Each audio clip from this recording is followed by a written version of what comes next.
Best known for films such as Jab We Met, Rockstar, and most recently Chamkila, Imtiaz Ali has dominated romance Bollywood as a director, producer, and screenwriter for almost 20 years.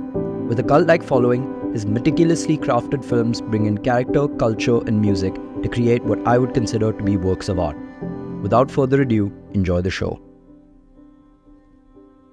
And we are live. Nice. Image is everything and everything is image. Who is Imtiaz Ali? That's for you to say. Well, as the audience may have heard in the intro, an absolutely brilliant and critically acclaimed director, has been in the Indian entertainment sphere for over a decade now, over 1.5 decades, and is definitely a force to be reckoned with. So, who is Imtiaz Ali as a brand, as a director, as a person? Well, if you ask me that, I can give you the highly confused personal answer. And I feel that every time I think about myself, I remember myself as a small kid in the lawns of the first house I remember, under the neem tree, looking for something, looking for these small, sweet pods that used to fall from the big tree. So my self-image is not of a director, not of any of these things that I'm known for, but it takes me back to my childhood. Mm-hmm. That is quite sweet. Now, being a director is quite a glorified job in the media by the public. What really goes into being a director, and do you think there's a false image of what you do? No, I don't think that there's a false image, honestly. I don't expect anybody to know exactly what being a director is, just like an account executive in an ad firm wouldn't really expect anybody to know exactly what he does. But I feel that the job of a director is to tell the story again and again to everybody, again and again, with equal interest and with always something new. So you tell the story to the cinematographer in a slightly visual manner. You tell the story to the actors in a way that will help their performance, which is more personalized to their characters. You tell a different story to the financiers, let's say. And finally, this becomes the story that you're telling the audience. Mm-hmm. So almost like the captain of the ship trying to... Yeah. To keep, I feel, to provide vision. In my case, I usually end up writing the scripts that I direct, but even if I was not to do so, I feel that the director needs to impart vision. Yeah. He does the director, strangely and ironically, is the only person in whose absence the film can still be made. If the director is not there, if the writer has written a script, the actors are going to be there, the cinematographer will tell them where to stand and light them up for it, the editor will take the pieces of footage and piece them together, and the film will be there. How good it is or how endearing it is depends on the director. So that's the difference that the director brings. Yeah. So as you mentioned, you do write all of your own scripts. How do you think that shapes your films in comparison to those who don't write their own scripts? Well, I admire the fact that directors that don't write their own scripts have more range to choose from.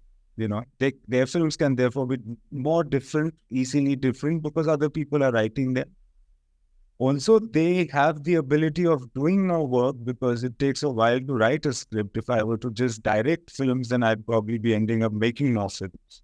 These are two good things. I'm used to this. I fancy myself as a director. I don't think I'm a writer. I'm a director that can write for himself to direct, not the other way around.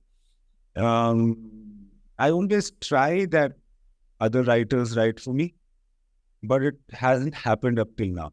Like in one movie I've collaborated, like in Chamkila, I collaborated with Sajid. That's my brother. And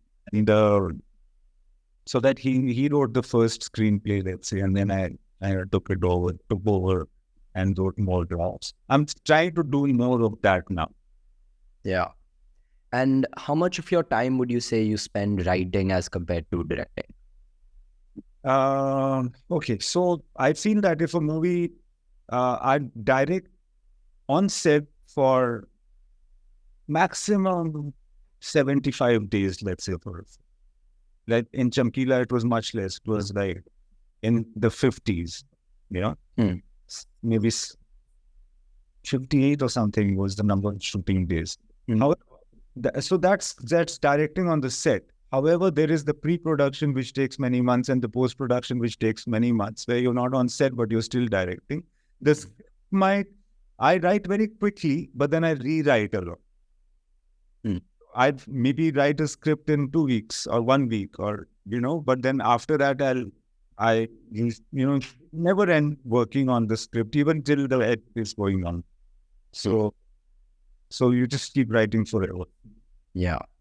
So the way I personally view the media that you have created is it's less narrative and more character studies almost, and in-depth characters.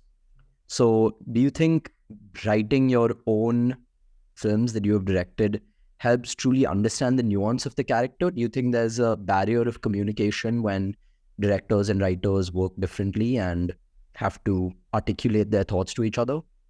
Well, there's a thought there. I think you're putting your finger at an important place as far as cinema narrative is concerned. I feel since I write my own stories and direct them, there is always uh, I've got multiple chances of creating nuances of character. Mm. I don't think that same flexibility can be afforded to, let's say, plot. Mm. Because plot would entail a location, the presence of other actors, etc. But even within, let's say, the time that I'm shooting, if I've written the script, I can change the way the character speaks or understand it better and therefore modify it, if I'm the right. Otherwise, I would have stuck to the same lines, so on and so forth. I feel that, yes, maybe the fact that I'm a writer and director makes my work look a bit more like character study. Possible. And is directing for you an ever-evolving process while making a film, while it may be shooting or editing? Or do you find everything is pre-planned and everything is written down from before? Well, everything is pre-planned and everything is written down from before, but then everything changes. And it evolves, and there is, unfortunately, no point at which this evolution ends. Mm-hmm. Mahesh says that films are not completed, they are always abandoned. I don't completely believe that, or I wouldn't like to say that, but you have to let it go at some point, and that's why you let it go. Otherwise, it just keeps evolving and changing shape and hopefully taking a better shape. Yeah. Now, directors, while they may seem like they are the ones in the chair who control everything, you are answerable to producers and timelines and budgets. How does it work? How is your relationship with the producer on a film set? See, in India, a lot of production functions traditionally have been done by the director. Hmm. In the parlance of, let's say, Hollywood, a lot of functions of the producer or the decisions that a producer takes have been traditionally, the time that I started or the way I make movies, have been taken by the director. Like the team building and also larger decisions of location or casting, and also the way the script therefore needs to be, etc. So do you maintain creative control? Yeah, Almost entirely. you have. Yeah, I mean, I'm used to working like that. That, I feel that when I started directing, I was doing theater on actually. And then even when I came into films, it was like the buck stops at me. I'm the person who's running with the baton here. Yes. I've got to make sure that it's the best possible. And it's not by being bossy, but by perhaps being subservient to every department, that you are still the person who is, getting the work done. So Yeah. I would take that responsibility to myself, which also kind of gives me the authority to have so-called creative control. Yeah. And how does an idea get translated into a script, into a pitch, into a film? This happens subconsciously. It's not a very voluntary process. It depends on interest, I feel. I think if I see something, it usually starts in this way, that if I see something, it turns out to become on its own some sort of an imaginative idea. For instance, if I see a girl, let's say, missing a bus, or, then, and if I happen to be in the bus, then I had to imagine what would have happened to her. Would she have taken an auto rickshaw till the next bus stop because her money was only that much, and raced after the bus so that she could catch it from the next, bus station, so on and so forth. So, imagination, like an infection, starts to grow. Yeah. And the story begins to form. And then you sense it when you begin to talk about that story to people with some excuse. Yeah. And you say, you know what, I just thought of this girl who misses a bus, and so on and so forth. And then you feel at some point, maybe months later, maybe years later, that you need to write this down. You don't know what will emerge when you do write it down, but you do write it down. And how I do it usually is to write a novella types, like 20, 30 pages, 40 pages. Or it's like a screenplay without scene numbers. And then that, I work on that, and then I break it down to the script, and then we are on. And then when I have the novella, and that's when I start to pitch it to people. That's the right stage for me to start to talk to everybody, like the team, the producer, the actors, etc. While it's still not completely finished, because the script does not finish so early before the shooting. Actually, it just does evolve. Yeah. Now, you'd mentioned a girl missing a bus, and I'm sure anyone who's watched any of your films know that love is a powerful narrative tool. It is the core of basically all of your work. Now, what makes love and romance such an appealing topic to you as a director and writer? When you watch your films, you realize you have more questions than answers of about yourself. Actually, I wonder why.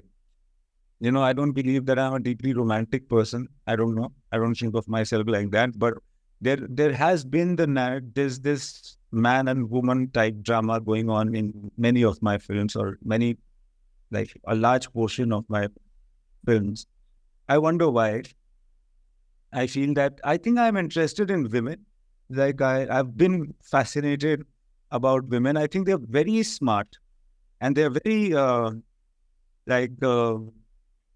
they can decide to be what they want to be, at different times. I think they're smart. And I've always noticed people in my family, women in my family, and around me, being very sharp and witty, and so I admire. I like women, I think, and that so that already puts a kind of a male-female equation onto a bias of that into the stories that are. Yeah, I absolutely agree with that. I mean, usually when you think of romance or love films, you often think of, damsel in distress and this submissive woman character, but there's so many powerful women characters in your films.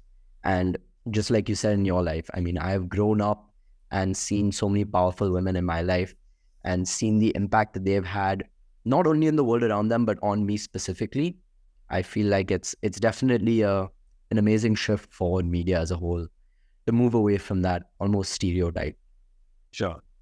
But I feel like love it's such a universal human emotion.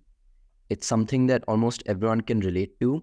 That's why I think the more universal a feeling is, and the more universal a topic is, like love, war, religion, and culture, I feel like those are some of the biggest plot points behind a film and what drive film and media as a whole. Because as soon as something is relatable, as soon as something is, this is a possible, this is a fantasy of mine, or this is a reality that could happen, that's instantly when at least I personally can relate to a piece of media.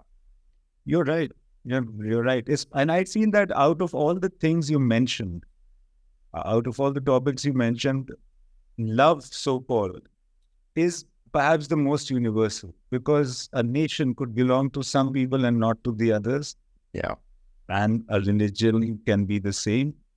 But this could be anybody, you know. Anyone in the world can relate to this feeling. Yeah. Now, on the topic of culture and religion, I find your films really beautifully encapsulate culture and religion and diversity, whether it be not just in an Indian context of different Indian cities and states and cultures, but also in international contexts.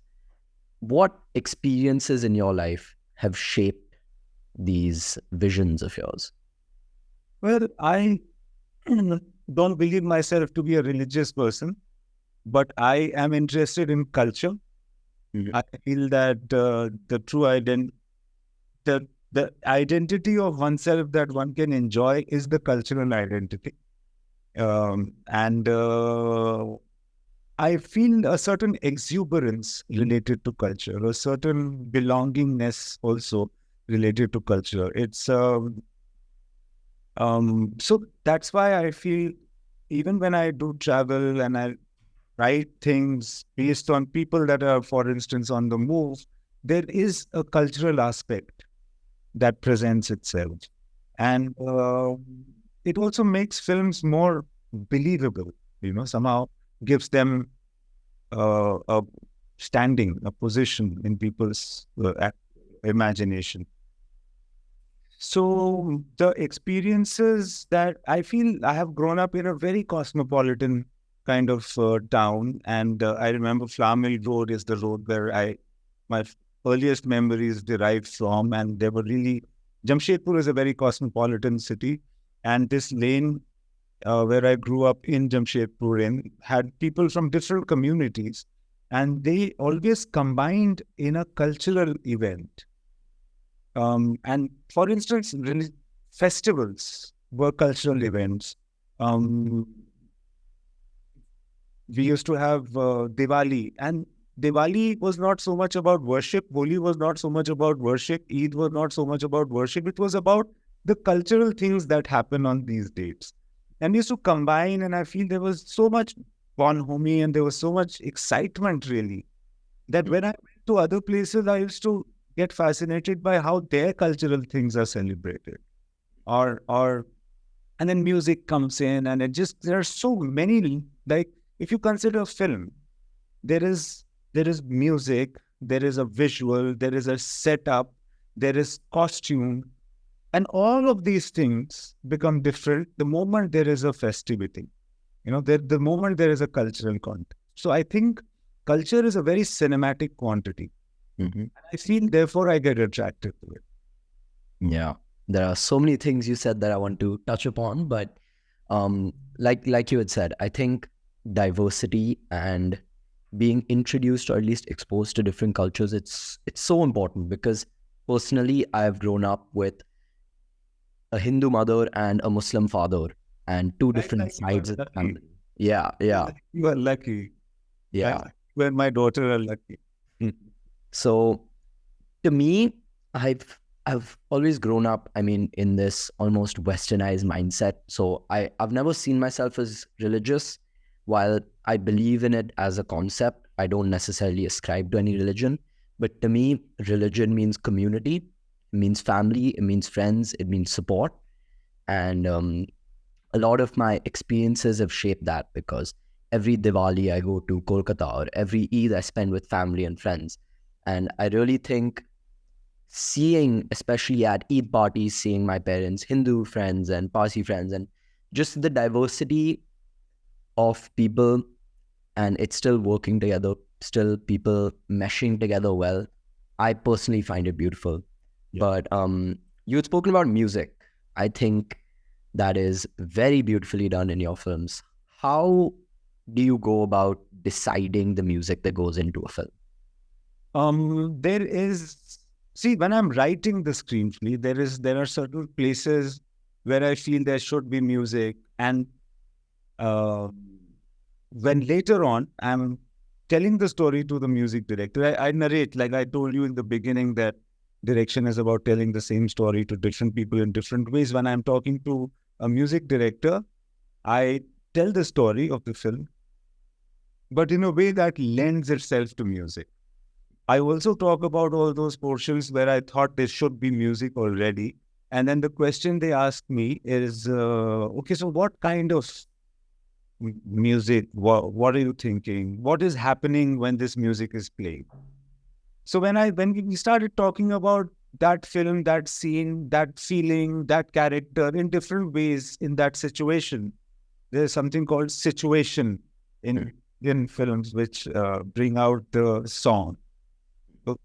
We call it song situation. And it's such a typically Indian thing, because in many films across the world, you don't have that. We talk about all of those things. And then finally, the music director is inspired. And there are certain notes that start to flow in their minds. And also the lyrics writer is present, and he might come up with some just a phrase, maybe, like Madan Parinde Kha Raja is a phrase, or it could be Piya Basanti Re is a phrase, something like that. And then then basically they work together with each other to create something. But I have to kind of again provide vision, bring it home, so to speak, make sure that it still belongs to the film and it serves the film in bringing the feeling of the story closer to the audience. So the three people work as a team, me, music director, and lyrics writer, to create songs.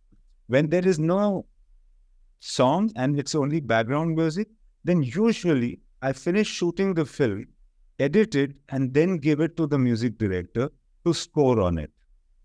Now, the music director, let's say Rayaan sir for Chamkila or Rockstar, would see the film and then start making notations on it, as in, like, they will play. He plays as the film progresses, and then it makes layers, etc., and makes the background. That's how it happens.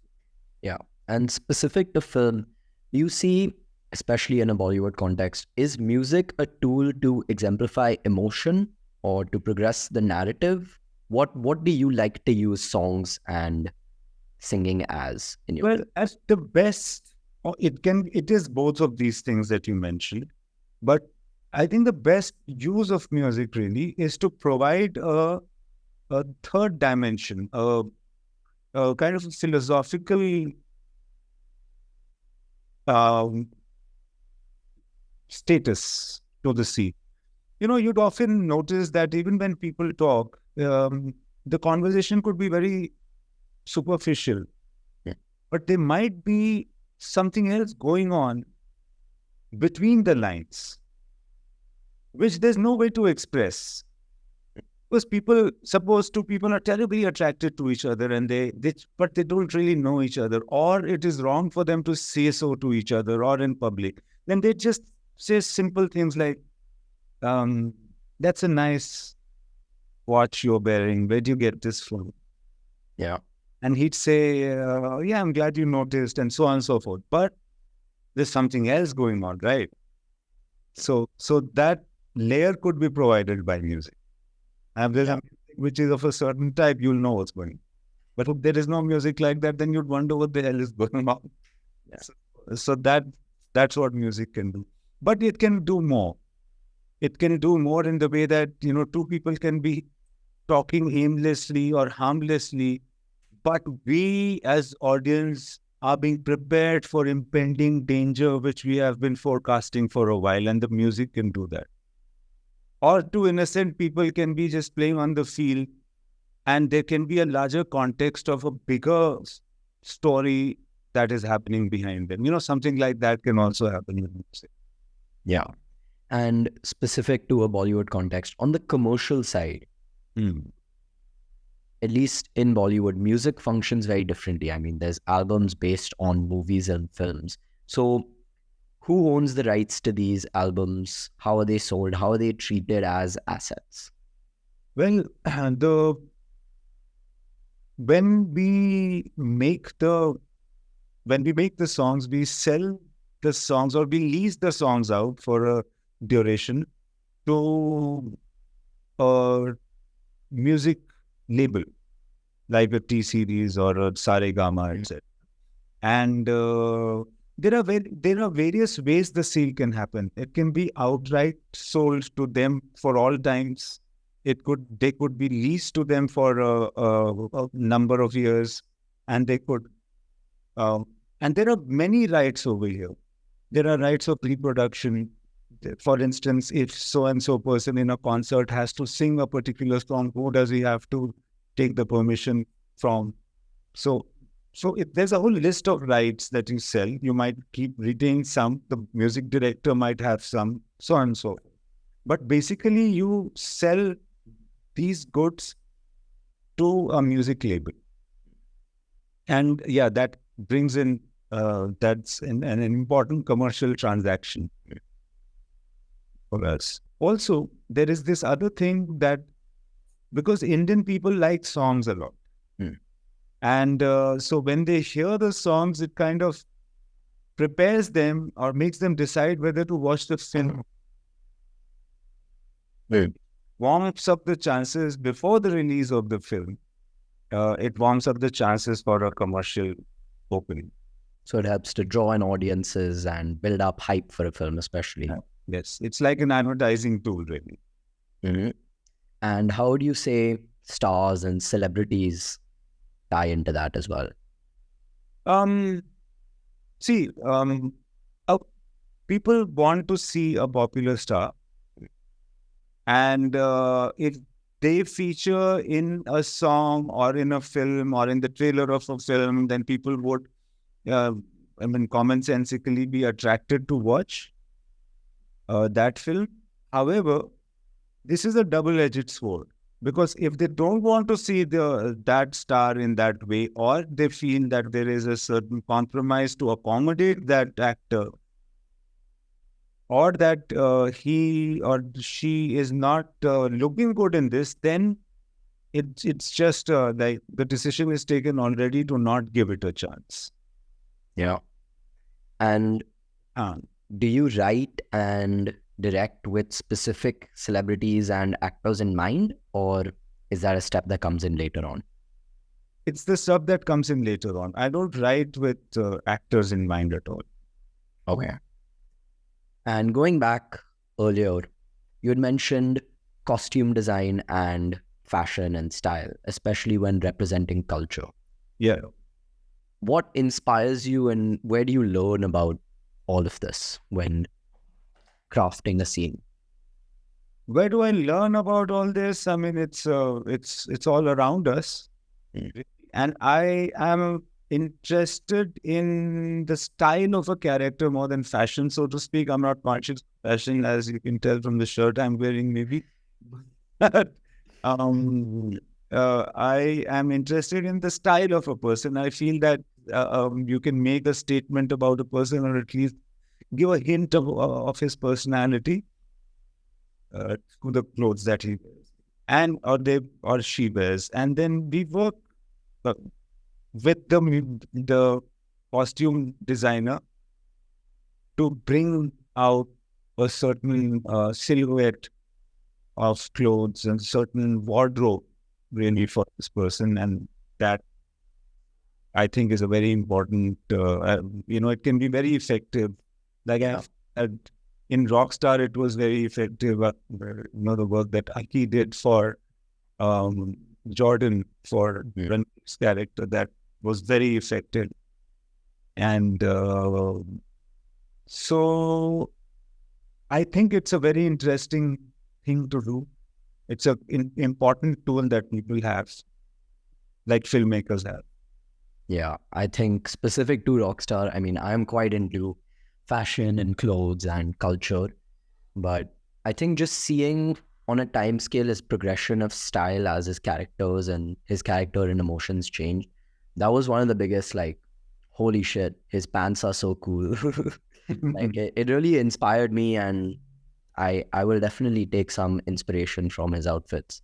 But and also it wraps his whole life. yeah, It is possible, Rockstar, again, going back to that, you can, because Rockstar had a very jumbled up narrative. You would cut back to flashback, and you, for a moment, didn't even know what time zone a particular scene was. But the costumes give that away, of whether he's wearing narrow pants, and a certain shirt and has a certain hairstyle, or he started wearing the shalwars, or he's wearing the jeans with kurti. All of this is different stages of his evolution, so to speak. yeah. I feel like it's such a underappreciated tool to represent growth and change without actually saying anything. Because just from a cold open where his style is completely changed and he's wearing a sleeveless jacket, or he's grown out his hair, or he's shaved his beard into a mustache, I feel like it tells the audience so much through so little. Yeah. And it's definitely a great tool. But speaking of Rockstar, recently there was a re-release or a rerun in the box office that was amazingly commercially successful. What were the economic side of that like? How did you all decide we should do a rerun, or how is this going to pan out? How are the projections? What was the economic side of the process? See, unfortunately, there are not as many film releases these days at the theatrical releases as they used to be. Now, in this scenario, it's always a very safe option for anybody who holds the rights for a film to re-release it. Mm-hmm. In this case, theater chains were willing to do so. So basically, the PDR chain was, I think it was their idea to speak to the guys who held the rights for Rockstar and go for a re-release plan. They started small, then it started becoming bigger and bigger as more and more people started to come and watch it, and it became a sizable amount of money that started coming out the third week onward, and then the fifth week was huge, and so they made money substantially, but there was no investment at all because the film was already made, you see. Yeah. So it was a profitable venture for the filmmakers, so to speak, not us, because we did not really hold the rights for it. There's a whole commercial aspect of what happens to movies several years later, and so on and so forth. Specific to each film, it's different for each film. However, it was also a very good commercial prospect for the theater chain, where people went a lot, and when they did, then a lot of other sales happen. The popcorn gets sold, for instance, and the cycle stand gets filled up, and so on and so forth. And the tickets were very modestly priced. So for audience also, it was a good opportunity to watch a film. I mean, this or any other film. I think reruns are a great idea anyway for this time. And it encouraged people to come into the theaters. Then one must really promote. There are lots of films that anybody would like to watch, even if they watched them again before.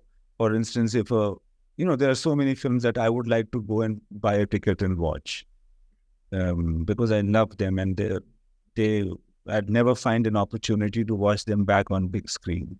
Yeah. So I think it is a splendid idea. Yes, strangely, the fifth weekend of the re-release of Rockstar was bigger and collected more money than the fifth week of the original release, man. Yeah. This was like a bizarre, like I was even embarrassed to say this to anybody. But I'm saying it now that it was quite like crazy. I think it just shows the long-term impact it's had on its audience, and especially the nostalgia factor and the new generation coming up definitely hit a chord there. Far more forgiving the new generation to Rockstar, I must say. We feel Rockstar had released to like an applauding audience. It hadn't. It was a mixed bag. A lot of people didn't like the film when it released. But now I think this generation can relate to it much better. Yeah. On that sentiment, how do you quantify success? For me, most of my interest is in making the film. I feel that there is a subconscious feeling of joy that one gets in making a film. And this manifests in various ways. You get inspired to do more work, or you get more confident you get more desperate to make films. I feel these are the things that matter more to me. The joy of making a film. And if I have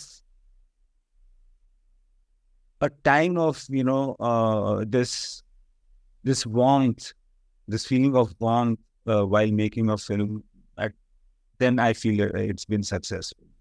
Because almost everything else could have happened for various other reasons too. But the purity of the experience of making the film is, for me, the success of it. So you love the process of creating an artwork, if I may.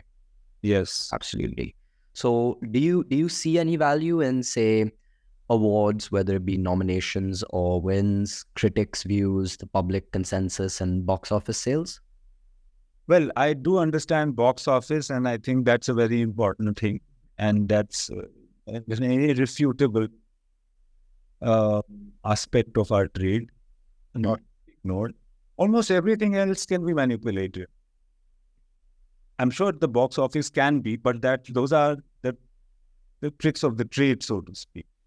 So that's all right. But then other things that are not supposed to be in control can be, like, they can be manipulated. So I'm not so sure. I used to feel I used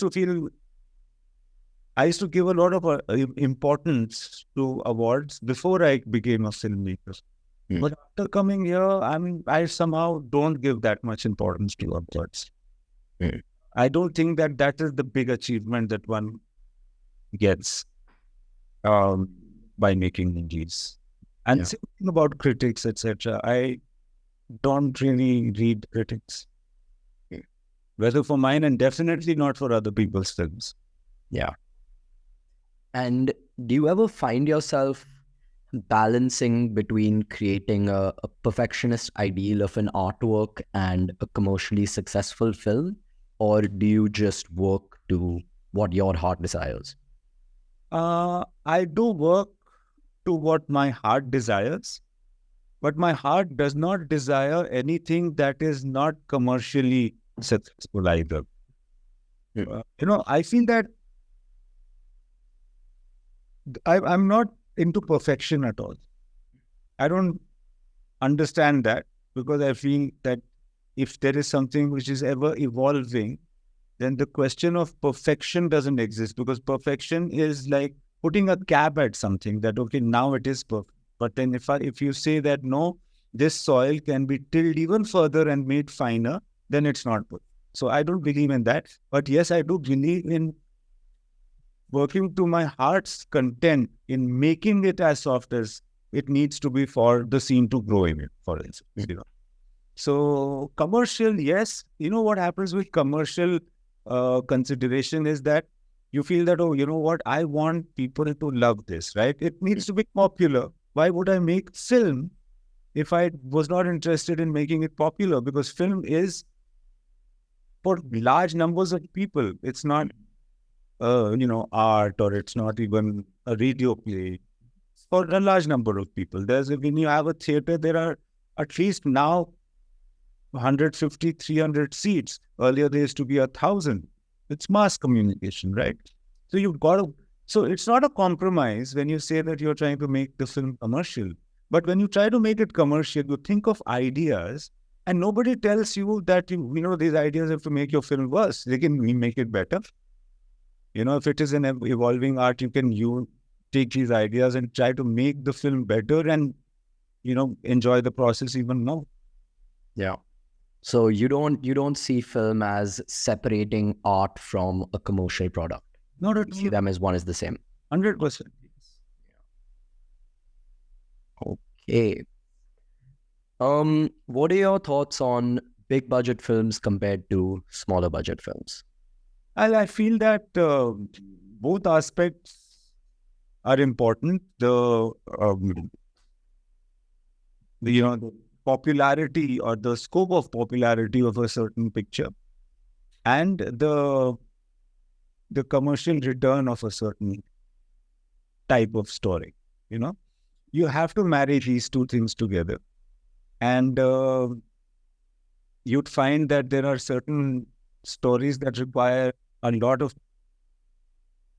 money to make because they are big budget ideas, and then you've got to take the money back from the market, and therefore you need a certain thing. So, but I feel that both have the same principles, or the work for the director is the same.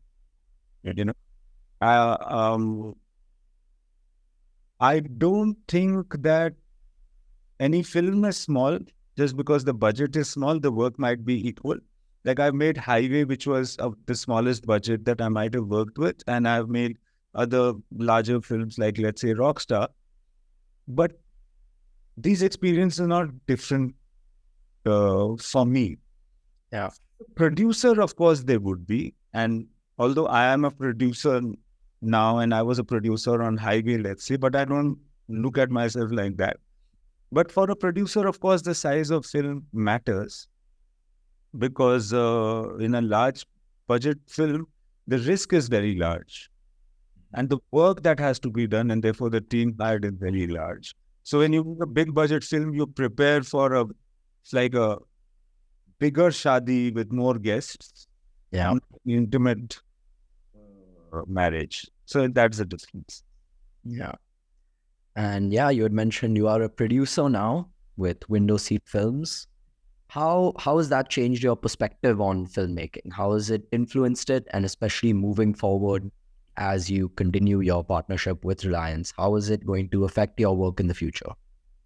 It gives more freedom to be a producer, to produce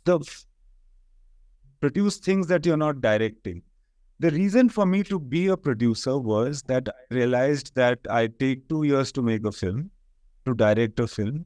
And at this rate, I would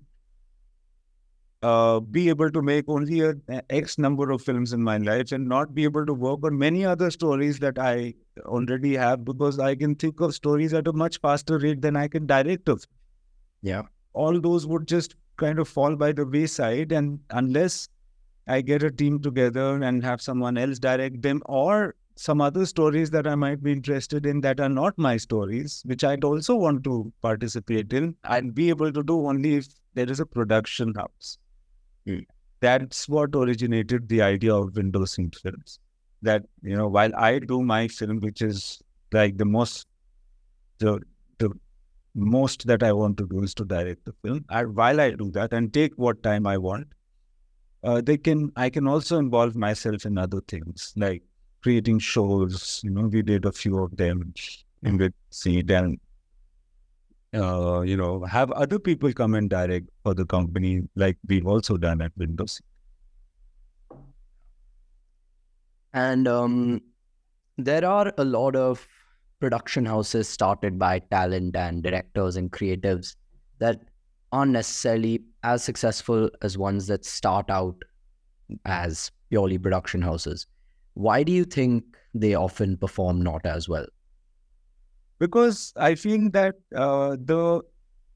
for instance, I told you the reason for making this production house. It is not to make it large or successful or make the maximum profit. That is just not the intent. So how can that be the result? It might become change form over a period of time, but basically, I have not started the production house to create maximum number of and the maximum profit, right? It won't therefore. But if somebody starts a production house purely from the point of view of business, then he will orient it towards maximum business and therefore have a greater chances of success. Yeah. And in recent years, especially with the advent of the internet as a whole, things like YouTube, streaming services, OTT platforms, how has that changed the media landscape for you, the film landscape for you? Well, I feel that people are much more informed. People have clearer ideas about what they want and what they don't want to watch. And I think that these 2 years of COVID lockdown and has crystallized these ideas. Now you will notice that some people just don't come out, like the audience just doesn't come out to watch a film. And there are some other films, even for a smaller budget or without stars, that get very successful. So people have become very clear because they've watched content from all over the world. So you can't bullshit them anymore. Now they can nose it out very quickly. Also because they've been watching small duration content, within 10 seconds of a certain communication that you make about your film, they'll sense your film. You can't fool them anymore. And they will not settle anymore because they've got so much choice. They won't come to the theater. They'll just watch something on an OTT channel, I feel that this has produced a challenge for filmmakers all over the world, that they've got to provide something of unique value, something that only they can produce and not second guess, They have to really work hard, all of us. It's a great phase. I feel this is a great phase for, especially Indian cinema. Or to invent something which is unique, original, and next level. Yeah. I think especially short form content and YouTube clips. I think one company that has done it really well is T-Series. I mean, posting clips for free on YouTube, getting millions and millions of views and probably generating them crores on top of crores and effectively reusing their assets. Even things like on Reels, I see 60-second movie clips or fan edits of a lot of popular old and new Bollywood films with like 30, 40 million views. And so many of the comments are, where is this film? Where can I watch it? What is it called? So I feel like it's quite an untapped market, especially coming from the younger generation. I see the way I think and my friends think, and that is the new form of advertising. I mean, a billboard is not going to be as convincing as a 5-minute YouTube clip that actually makes me comment and say, I want to watch this film. Where can I find it? What is it called? Sure. So I think the idea of controlling assets and keeping it off the internet, you have to pay for this film to watch it. And that almost old mindset that was probably based off of in trying to combat pirating and other such things. I feel like it's a mindset of the past and companies need to adapt to this new generation. But how do you think for you as a director, as a creative, social media and things like podcasts such as this one have influenced the way you communicate with your audience? Well, firstly, the audience can communicate with me. Like I can communicate with them directly. I can talk to you and share ideas with you, get your ideas, and I stay in touch with the world that I'm making the film for. So simple as that, I feel it's a great thing. But at some point of time, you get cut off from society, which means that who are you talking to? You don't know your audience anymore. and you have no source to draw your stories from. So I feel social media is media. Social media is the presence of people that tells you what's going on, and inspires you to make stories. So that's a great aspect of social media for me. And secondly, we do advertise on social media. Like there are things that go out, and more accessible things can go out. Like you can be informal. You don't have to you can take your communication seriously, but you don't have to be fuddy-duddy about it. I feel that it's an easier communication. So I like that aspect of social media. Yeah. I mean, even on your Instagram with over 500,000 followers, you post on your story with not necessarily the most formal of posts. And I find it's quite interesting. I feel like it gives an insight, a more realistic and authentic side of actors and directors' personas. So I think it's definitely more important and more authentic than what we would in earlier years just see in the news or see with clips on TV and interviews and that such thing. See, you've used the word more so many times while describing this. This is what social media can do. It can be more. And I feel that people are looking for more. Yeah. And different from what they have been consuming for a while. Yeah. How do you see tools such as AI affecting not only the creative aspect of filmmaking, but also things such as sets, costumes, and budgeting as a whole?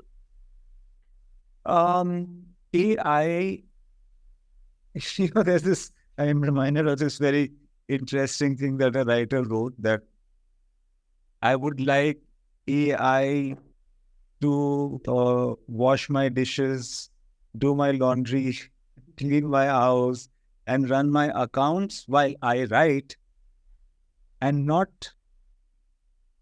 to write while I do laundry and wash my dishes, etc.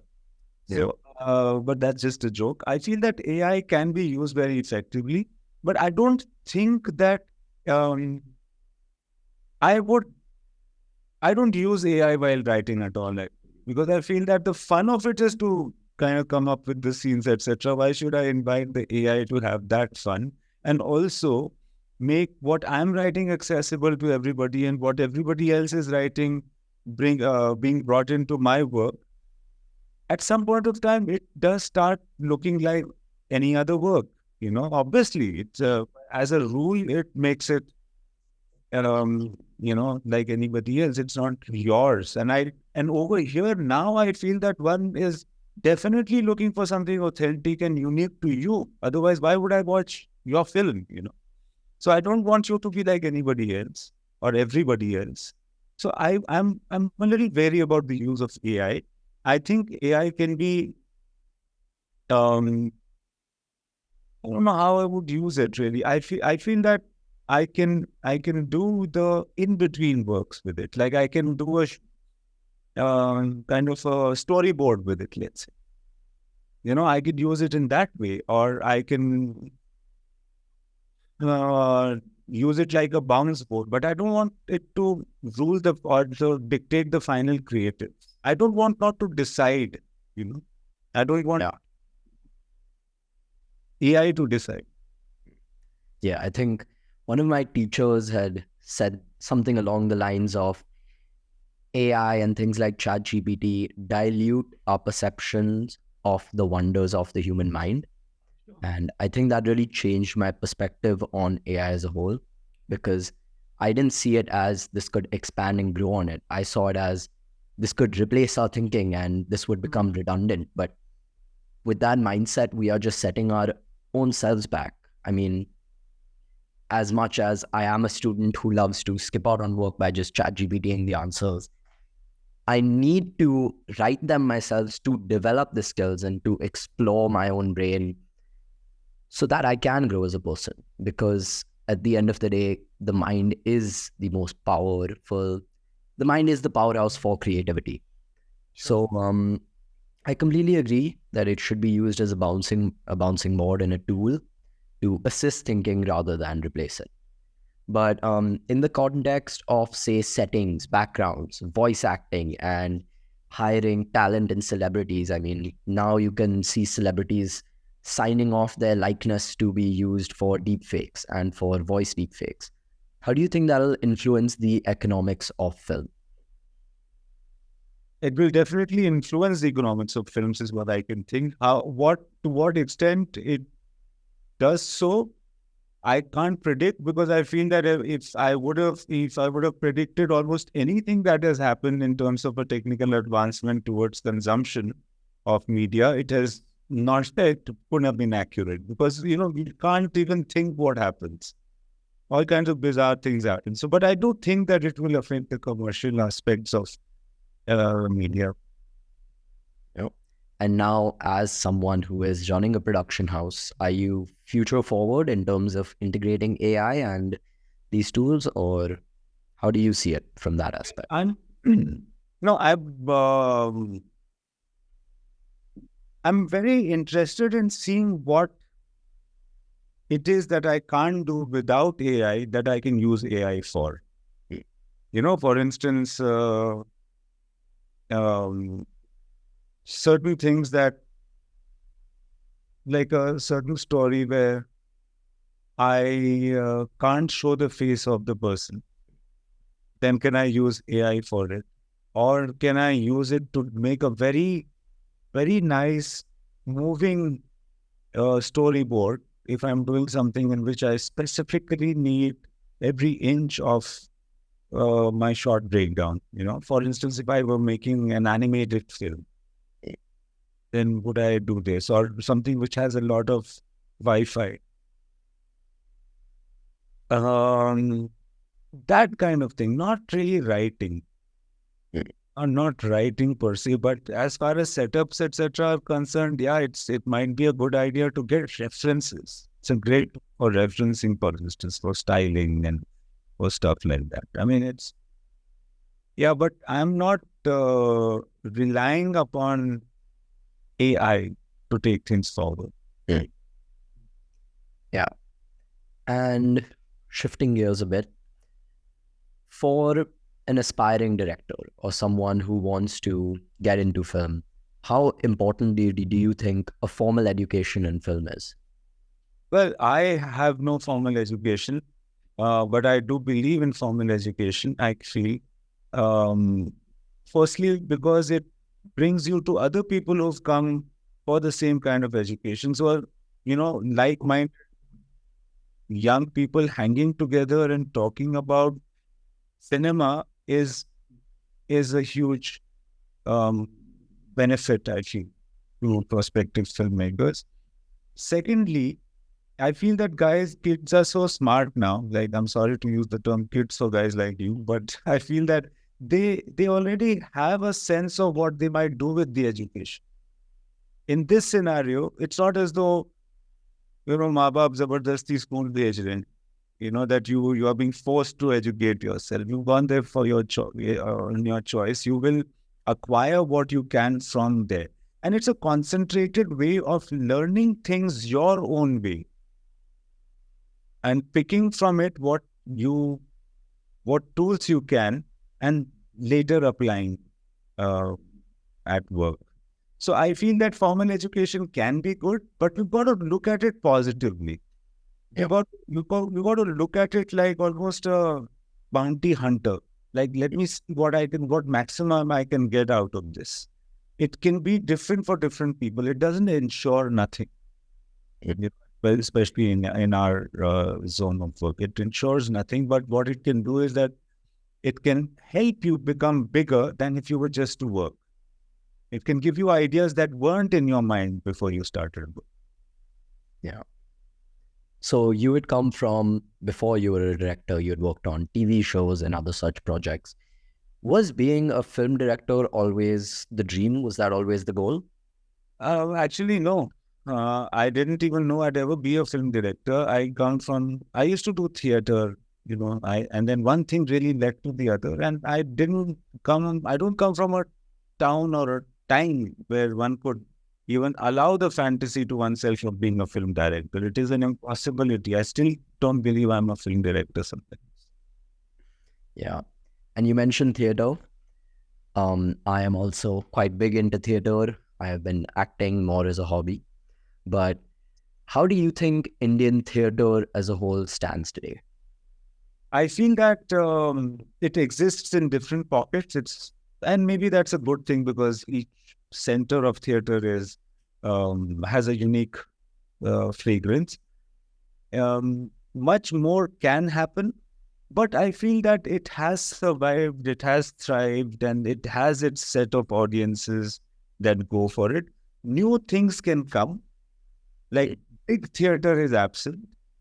Large scale, expensive theater is absent. Theater tends to be a bit more experimental or script oriented. Either experimental or very script oriented. Like certain types of Gujarati theater is very script oriented. But I'm very happy about the fact that it has all survived and it all exists.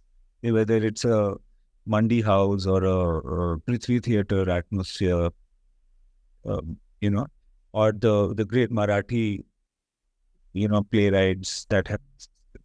So I feel also that the presence of theatre prepares actors for every medium and prepares directors for every medium for films later on. So much service. Like film does not produce good actors for theatre. Right. But theatre produces great directors and actors for film. So I think that is also a very important aspect of theatre. Yeah. So, I mean, I've seen theater in the small pockets of Mumbai that I've been around, but things like the Nita Ambani Cultural Center that have brought international plays to this audience, I think it's really, it's at least started a conversation around theater that didn't really exist except for niche pockets. Yeah. So I think it's definitely a start, and I definitely see a future in the industry. But how would your experience with theater, how has your experience with theater influenced your directorial choices? I feel a certain sense of ease working with actors. Also, I've acted in theater a lot, so I know what an actor might expect from a director, so to speak. Yeah, I think, when you do theater, you are actually just working inside the scene all the time. So it prepares you, it brings you to the core of the drama. That there is some written line and there are these people and that's all there is. You've got to create something of interest to hold attention of the audience from only this. So once you have that, then the cinematic tools in your hand will just embellish it and make it better. But if you are unable to hold the grain of the drama, then almost everything just looks like empty focus films. So I feel very happy that I've done theater, and I can go down to the basics at any level. Yeah, I think theater is something everyone, especially those afraid of it, should at least explore as a hobby at some point in their life, because the skills it teaches you and the experiences you have shape not just your experience in theater, but every aspect of life, whether it be communication or interaction or improvised thinking. That's well said. Yeah, I think so. Yeah. So, like in America, they have so much confidence when they talk. Almost everybody is like a showman. Yeah. I think theater can do that to people that just want to be completely any other profession. Just adds a certain confidence in the way you speak and a certain clarity with which you can be understood, and makes you like a more substantial being somehow. Yeah. Okay. Completely changing topics. I was rewatching Rockstar before this interview, and I noticed in one of the scenes that I believe it was the Free Tibet flag that was censored by the censor board, and I looked it up. How has your experience with the censor board been, and what are your views on censorship of media? As a film director, I would be happier if there was no censorship at all. But that's just my view, and the country is not obliged to accept it. But as far as that particular case was concerned, so I feel that the rule book with which censorship happens gets redundant after a period of time, and then a government act to change that takes a long time. So the people that I always meet, censor board screening are they speak the same language as I do. They understand my problems. I understand their predicaments. But the fact is that they have to go by a rule book. They can't change that. And that's what I was made to understand in this episode, where there was a flag of Tibet. And along with the flag of Tibet, which is seen in other shots, there was a certain sign saying Free Tibet. Now, they said that this is not the position of India as far as the Tibet situation is concerned. And, India supports the autonomous zone that is referred to as Tibet. And it's a long explanation which couldn't have been made a hoarding of. Free Tibet is a clear-cut hoarding. So I said, but, do you realize that if I blur Free Tibet, as you're saying, then more people will notice it. Yeah. So the censor board, I was not told this, but then I was like, that's not our problem. And why is that your problem? If people notice. Yeah. Okay. They didn't tell me that. I'm not saying that told me that at all, but it's almost like, the rule book case, we can't do this because it's in the rule book. But if people notice it, then what's your problem? Yeah. So then I just understood that, okay, let's go ahead with this. And here you are talking about it 14 years later. Absolutely. Okay, I just looked at the clock and we have been chatting away. So I think just one last closing question. Yeah. How do you deal with failure, and what advice do you have for future generations dealing with the same? Well, you should avoid failure, but when it comes, you should take it as a blessing. Because it sounds like a very stylish statement, but I have learned and gained more from failure than from success. I have changed the whole dimension, the whole perspective of life because of failure. I feel that I had failed in the 9th standard and I had to repeat it. And I feel that was the time when my brain started working in my head. I feel that I could rediscover myself, and almost everything of value came in to me after that. And I have failed in very, very important things which I had wanted to do in my life, like get a job in advertising. But in retrospect, I think that if I had found the job in advertising, then I probably wouldn't even be here. So I'm happy that I failed because better things happened. So one should go with the flow. And also, I feel that, 2 of my films didn't do well in between. And then I was thinking, at that point of time, I saw the filmography of the most successful and admired film directors. And I saw that they've had much worse than me. In fact, it was almost as though if you won't have anything to write home about if you don't have a few failures. So then that inspired me as well. So rather than just play safe and become slave to success, one must play the game with all their heart so that they can achieve success. Yep. That is an absolutely beautiful sentiment. I could not have put it better myself. Thank you so much for your time and your enlightening and humble answers. Thank you. So it was a great question. So it's a great conversation. And thank you so much for your time. Any closing remarks? No, just very happy to chat with you, Rayaan, and I wish you all the best. You've pointed out very smart, intelligent things, a few things that I hadn't thought about my own work. And that's really no mean achievement. Congratulations and all the best. Thank you so much. Thank you for watching this episode of the Business of Show podcast. If you enjoyed it, feel free to like, comment, share, and subscribe. Thank you and have a great day.